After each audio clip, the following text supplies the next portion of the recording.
Good morning students. SST 8th class जिसमें हम 9th chapter आज रीड करेंगे हिस्ट्री का, राष्ट्रीय आंदोलन का संगठन। अब हम ये जो चैप्टर होगा, अब तक हमने जितनी हिस्ट्री पढ़ी है उससे थोड़ी अलग होगी।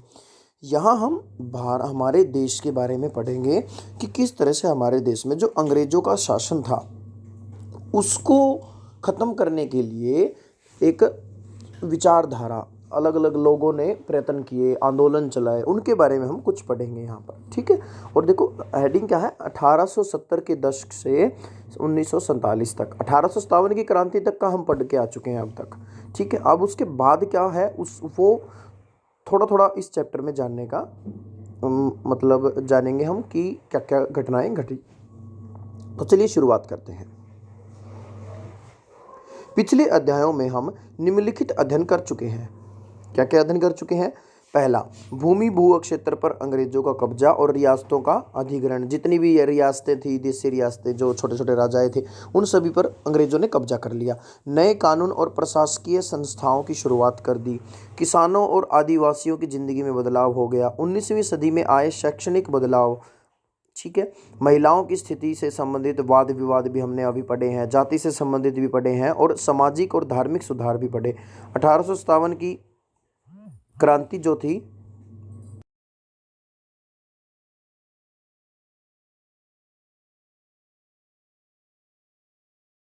पढ़ा, इन मुद्दों के बारे में आपने जो कुछ पढ़ा उसके आधार पर आपको ऐसा लगता होगा कि भारत के लोग ब्रिटिश शासन से असंतुष्ट थे, मतलब खुश नहीं थे। यदि हाँ, तो विभिन्न समूहों और वर्ग क्यों असंतुष्ट थे, तो फिर वो क्यों असंतुष्ट थे। ठीक है। तो हम देखेंगे राष्ट्रवाद का उदय। सबसे पहले तस्वीर देखिए, ये भारत छोड़ो आंदोलन के दौरान प्रदर्शनकारियों पर आंसू गैस के गोले छोड़ती पुलिस दिखाई गई है। ठीक है। ये धुआं सा दिखेगा तो ये आंसू गैस जो है वो है। चलिए अब चैप्टर की शुरुआत करते हैं। राष्ट्रवाद का उदय। उपरोक्त बदलावों ने लोगों को एक अहम सवाल के बारे में सोचने के लिए विवश कर दिया। यह देश क्या है और किसके लिए है, मतलब ये देश क्या है और किसके लिए है। उपरोक्त सभी बदलाव की वजह से इसका जवाब धीरे धीरे इस रूप में सामने आया: भारत का मतलब यहाँ की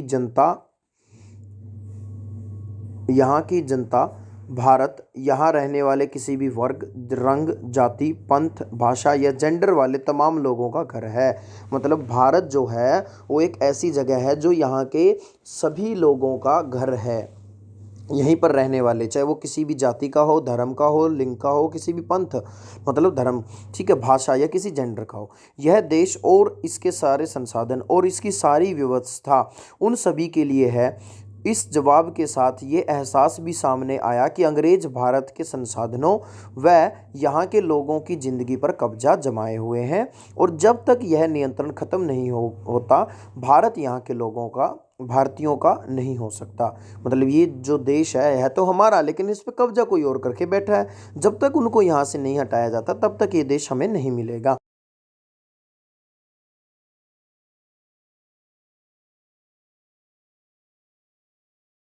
राजनीतिक संगठन बने, उनमें उनको दिखाई देने लगी।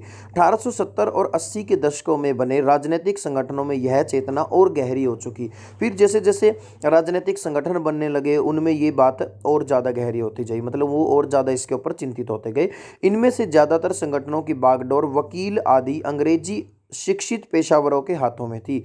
मतलब अंग्रेजी शिक्षित पेशावर थे जो अंग्रेजी जानते थे, उनके हाथ में थी इन संगठनों की बागडोर। पूना सार्वजनिक सभा, इंडियन एसोसिएशन, मद्रास महाजन सभा, बॉम्बे रेजिडेंसी एसोसिएशन, भारतीय राष्ट्रीय कांग्रेस आदि इस तरह के प्रमुख संगठन थे। पूना सार्वजनिक सभा नाम का को गौर से देखिए। सार्वजनिक का मतलब होता है सब लोगों का या सबके लिए। सर्व मतलब सभी, जनिक मतलब लोग। हालांकि इनमें से बहुत सारे संगठन देश के खास हिस्सों में काम कर रहे थे, लेकिन वे अपने लक्ष्य को भारत के सभी लोगों का लक्ष्य बताते थे। मतलब जो मकसद उनका था वो कहते थे जो हमारा मकसद है वही पूरे देश का मकसद है, इन अंग्रेजों का शासन खत्म करना। आगे उनके मुताबिक उनके लक्ष्य किसी खास इलाके, समुदाय या वर्ग के लक्ष्य नहीं थे। वे इस प्रकार के साथ काम कर रहे थे कि लोग संप्रभु हों। संप्रभु मतलब बाहरी हस्तक्षेप के बिना स्वतंत्र रूप से कदम उठाने की अक्षमता। जब आपके ऊपर किसी का दबाव नहीं होता, आप स्वतंत्र हो, और उस स्वतंत्रता से फिर आप जो भी काम करते हो, जो भी कदम उठाते हो, वो आपकी काबिलियत क्या कहलाती है? संप्रभु कहलाती है। संप्रभुता एक आधुनिक विचार और राष्ट्रवाद का बुनियादी तत्व होता है। ये संगठन इस धारणा से चलते हैं कि भारतीय जनता को अपने मामलों के बारे में फैसले लेने की आज़ादी होनी चाहिए। ये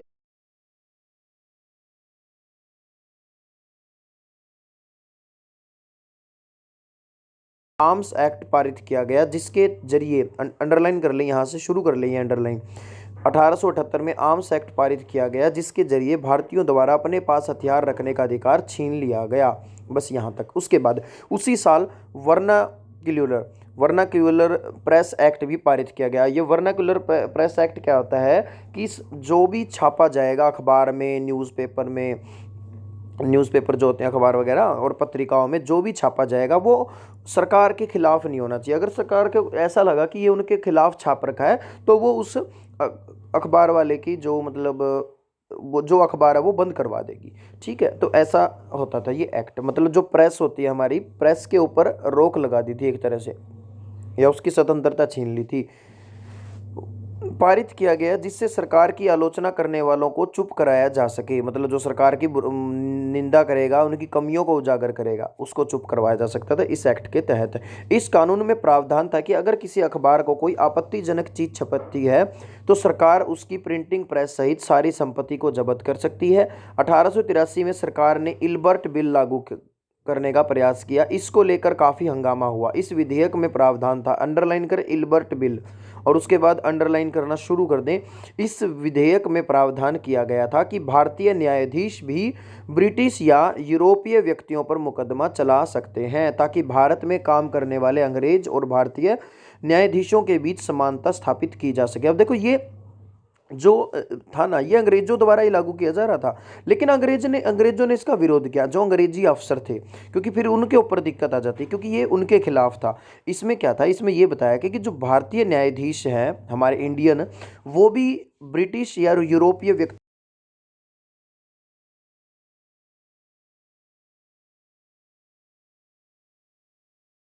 इसके ऊपर हंगामा किया और इस बिल को पास होने नहीं दिया। जब अंग्रेजों के विरोध की वजह से सरकार ने यह विधेयक वापस ले लिया, तो भारतीयों ने इस बात का काफ़ी विरोध किया। इस घटना से भारत में अंग्रेजों के असली रवैये का पता चलता था। इससे पता चला कि ये यहाँ सिर्फ अपना ही स्वार्थ लेकर आए हुए हैं, हमारी कोई वो नहीं पड़ी। आगे, पढ़े लिखे भारतीयों के एक अखिल भारतीय संगठन की जरूरत 1880 से महसूस की जा रही थी। मतलब पढ़े लिखे भारतीयों का एक ऐसा संगठन होना चाहिए जो पूरे देश के लिए काम करे। परंतु एल्बर्ट विधेयक ने इस चाह को और गहरा कर दिया। जब देखा ना कि ये बिल पास नहीं हुआ, तो फिर लोगों को और ज़्यादा इसकी इच्छा हुई। 1885 में देश भर के 72 प्रतिनिधियों ने बम्बई के सभा करके भारतीय राष्ट्रीय कांग्रेस की स्थापना का फैसला लिया। संगठन के प्रारंभिक नेता, अंडरलाइन कर लें, संगठन के प्रारंभिक नेता कौन कौन थे? दादा भाई नौरोजी, बहुत बड़ी हस्ती हैं हमारे पॉलिटिशियन, मतलब पॉलिटिक्स के अंदर। फिरोज शाह मेहता, बदरुद्दीन तैयब जी, WC बैनर्जी, सुरेंद्र नाथ बैनर्जी, रमेश चंद्र दत्त, S सुब्रमण्यम अय्यर एवं अन्य। ठीक है, पढ़ाई बम्बई और कलकत्ता के थे। ये ज़्यादातर बम्बई और कलकत्ता के ही थे। नौरोजी थे, वो व्यवसायी और प्रचारक थे। प्रचारक देखो क्या होता है, साइड में लिखा मिलेगा, ये रहा। ऐसा व्यक्ति जो सूचनाओं के प्रसार, रिपोर्ट्स, बैठकों में भाषण आदि के जरिए किसी खास विचार का प्रचार प्रसार करता है। ठीक है, तो ये बहुत ही अच्छे विचारशील व्यक्ति थे, और हमारे लोगों के जो विचार थे उनको न्यूज़पेपर वगैरह के द्वारा प्रचार करते थे उसका। आगे, वे लंदन में रहते थे और कुछ समय के लिए ब्रिटिश संसद के सदस्य भी रहे थे। देखो, लंदन में रहते थे,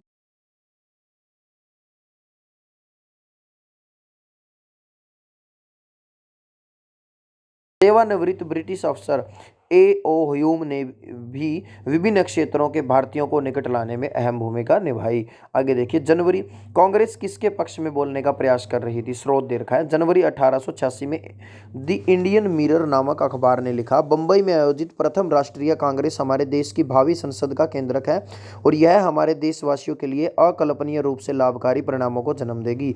बदरुद्दीन तैयब जी ने 1887 में अध्यक्ष की हैसियत से कांग्रेस को संबोधित करते हुए कहा था, यह कांग्रेस भारत के किसी एक वर्ग या समुदाय के प्रतिनिधि से मिलकर नहीं बनी, बल्कि यह भारत के सभी समुदायों की संस्था है।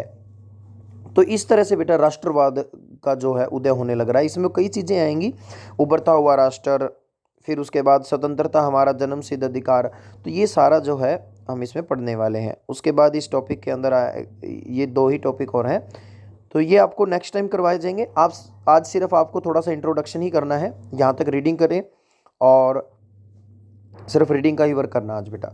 Thank you, have a good day.